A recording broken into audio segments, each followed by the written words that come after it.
Hi everyone, എല്ലാവർക്കും നമ്മുടെ പുതിയൊരു വീഡിയോയിലേക്ക് സ്വാഗതം. അപ്പോൾ നമ്മൾ നമ്മുടെ ചാനൽ സ്റ്റാർട്ട് ചെയ്തിരുന്നതിലേക്ക് 1 മാസം കംപ്ലീറ്റഡ് ആയി. അപ്പോൾ നിങ്ങൾ ചാനൽ കണ്ടിന്യൂഷൻ നിങ്ങൾക്ക് എല്ലാ വീഡിയോസും ഇഷ്ടപ്പെടാണെങ്കിൽ ഡു സബ്സ്ക്രൈബ് ടു ചാനൽ. എനിക്ക് നിങ്ങളുടെ സപ്പോർട്ട് തീർച്ചയായും ആവശ്യമാണ്. സോ ഗൈസ്, ഞാൻ ഈ ന്യൂട്രാബിയുടെ ഗോൾഡ് കോൺസെൻട്രേറ്റ് വേ പ്രോട്ടീൻ 1 മാസത്തോളം യൂസ് ചെയ്തു.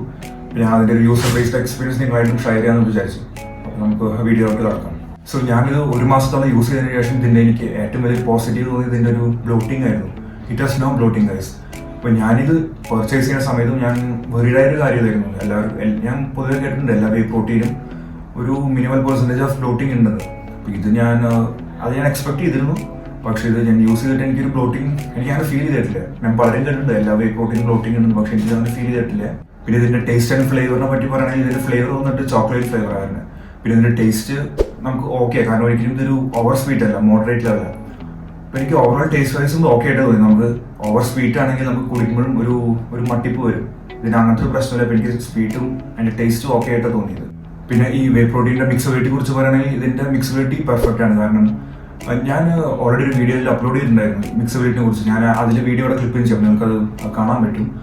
മിക്സബിൾ വൈസ് ഇത് ഓക്കെ ആയിരുന്നു. കാരണം ഒരിക്കലും നമ്മൾ വേ പ്രോട്ടീൻ മിക്സ് ചെയ്യുമ്പോൾ ലംസ് ആയിട്ടോ അല്ലെങ്കിൽ ഒരു ഭാഗം മിക്സ് ആവാതെ കിടക്കുക അങ്ങനത്തെ ഒരു പ്രശ്നം ഉണ്ടായിരുന്നു. എല്ലാം ഭയങ്കര ഫൈനായിട്ട് ഡിസോൾവ് ആവുന്നുണ്ടായിരുന്നു. അപ്പോൾ ഗൈസ്, ഇതിൻ്റെ ഒരു മെയിൻ പാർട്ട്, അതായത് ഈ പ്രോട്ടീൻ പൗഡർ യൂസ് ചെയ്ത് എനിക്ക് എൻ്റെ സ്ട്രെങ്ത്തിലൊരു മാറ്റമുണ്ട്, എൻ്റെ ഒരു ആക്റ്റീവ് ലെവലിലൊരു മാറ്റമുണ്ടോ. ആ ഒരു കാര്യം പറയുകയാണെങ്കിൽ ഇപ്പം നമ്മുടെ കോമ്പൗണ്ട് മൂവ്മെന്റ്സ് ആണെങ്കിലും നമ്മുടെ വർക്ക്ഔട്ട് എബിലിറ്റി ആണെങ്കിലും ഇതെല്ലാം ഇൻക്രീസ്ഡ് ആയിട്ടേ ഉള്ളൂ.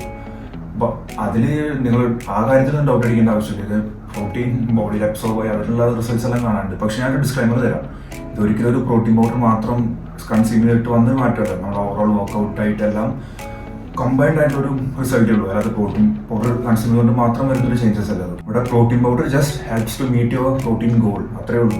അതായത് പ്രോട്ടീൻ പൗഡർ എടുത്തുകൊണ്ട് ഈ ഒരു മാറ്റം വന്നൊന്നല്ല എവിടെ ഞാൻ പറയില്ല. പിന്നെ കൈസ് ഒരു കാര്യം ഇവിടെ പറയാനായിട്ടാണെങ്കിൽ ഇതിന്റെ പ്രോട്ടീൻ്റെ ഒരു അളവ് എടുത്ത് നോക്കണമെങ്കിൽ ഇതൊരു ലോവർ സൈഡിലാണ്. കാരണം ഇത് 100 gram പെർ പ്രോട്ടീൻ പൗഡർ എടുക്കുമ്പോൾ ഒരു 72% ഓഫ് പ്രോട്ടീനാണ് കിട്ടുന്നത്. ഇപ്പം നമുക്ക് ഇതേ സമയം നമുക്കൊരു 83%, അതായത് 100 gram ഓഫ് പ്രോട്ടീനിൽ നിന്ന് ഒരു 83% ഓഫ് പ്രോട്ടീൻ കിട്ടുന്ന വേ പ്രോട്ടീൻ ഉണ്ട്. അതായത് ഇപ്പോൾ ഒരു സയൻസ് ന്യൂട്രീഷൻ ആയിക്കോട്ടെ, ഇതെല്ലാം നമുക്ക് 100 gram 83 വരെ കിട്ടുന്നുണ്ട്. ഇതിൽ 72 കിട്ടുന്നപ്പോൾ ഒരു കുറച്ച് ലെസ്സർ സൈഡിലാണ് ഇത് തന്നെ. അപ്പം ഞാനിതിൻ്റെ ഒരു കൺക്ലൂഷൻ ബേസിൽ പറയുകയാണെങ്കിൽ ഇതിൻ്റെ ഒരു പോസിറ്റീവ് സൈഡ് എടുക്കുകയാണെങ്കിൽ എനിക്ക് ഓവറോൾ സ്ട്രെങ്ത് അത് ഇൻക്രീസ്ഡ് ആയിട്ട് ഫീൽ ആയിട്ടുണ്ട്. അതുപോലെ തന്നെ ടേസ്റ്റ് ആയാലും അതുപോലെ മിക്സബിലിറ്റി ആണെങ്കിലും എല്ലാം അതിൻ്റെ ഒരു പ്രോ സൈഡാണ്. ഇതിൻ്റെ ഒരു നെഗറ്റീവ് സൈഡ് ഞാൻ പറയുകയാണെങ്കിൽ ഇതിൻ്റെ ഈ പറഞ്ഞ പോലെ ഇതിൻ്റെ പ്രോട്ടീൻ കണ്ടന്റ് അതിൻ്റെ അളവ് കുറവാണ്. അപ്പോൾ ഒരു 100 ഗ്രാമിൽ ഇത് ഒരു 72 കിട്ടുന്ന, നമുക്ക് ഇതേ പൊസിഷനിൽ വേറൊരു വേ പ്രോട്ടീൻ എടുക്കുകയാണെങ്കിൽ അതൊരു 82-83 വരെ കിട്ടുന്നുണ്ട്. ഇവിടെ പ്രോട്ടീൻ്റെ അളവ് കുറയാന്ന് പറയുന്നതിൻ്റെ അർത്ഥം എന്താണെന്ന് വെച്ച് കഴിഞ്ഞാൽ ഇവിടെ നമുക്ക് ഇതിൻ്റെ സ്കൂപ്പിംഗ് സൈസ് എടുക്കേണ്ടത് നമ്മുടെ കമ്പനി റെക്കമെൻഡ് ചെയ്ത് 35 gram ഓഫ് പ്രോട്ടീനാണ്. അപ്പോൾ ആ 35 gram ഓഫ് പ്രോട്ടീനാണ് നമുക്ക് 25 gram ഓഫ് പ്രോട്ടീൻ കിട്ടുന്നത്. അപ്പോൾ അതേസമയം ഞാൻ 83 കിട്ടുമെന്ന് പറഞ്ഞ വൺ സൈസ് ആയാലും അവരുടെ സ്കൂപ്പിംഗ് സൈസ് കുറവാണ്. അവർക്ക് 30, ഇപ്പോൾ വൺ സൈസ് ന്യൂട്രീഷൻ എടുക്കുകയാണെങ്കിൽ അവരുടെ സ്കൂപ്പിംഗ് സൈസ് വരുന്നത് 30 gram ഓഫ് പ്രോട്ടീൻ, അതിൽ നിന്നാണ് 25 gram കിട്ടുന്നത്. അപ്പോൾ ഗൈസ്, ഞാൻ ഈ വീഡിയോ ഇവിടെ വെച്ച് അവസാനിപ്പിക്കുകയാണ്. ഇനി നിങ്ങൾക്ക് എന്തെങ്കിലും ഈ പ്രോട്ടീൻ പൗഡറിനെ കുറിച്ച് ഡീറ്റെയിൽ ആയിട്ട് അറിയണമെന്ന് ആഗ്രഹമുണ്ടെങ്കിൽ പ്ലീസ് ഡു കമന്റ്, ഞാൻ എന്തെങ്കിലും റെസ്പോണ്ട് ചെയ്യാം. അതുപോലെ ഗൈസ്, നിങ്ങൾക്ക് ഈ വീഡിയോ ഇഷ്ടപ്പെട്ടിട്ടുണ്ടെങ്കിൽ do subscribe and support. Okay, thank you.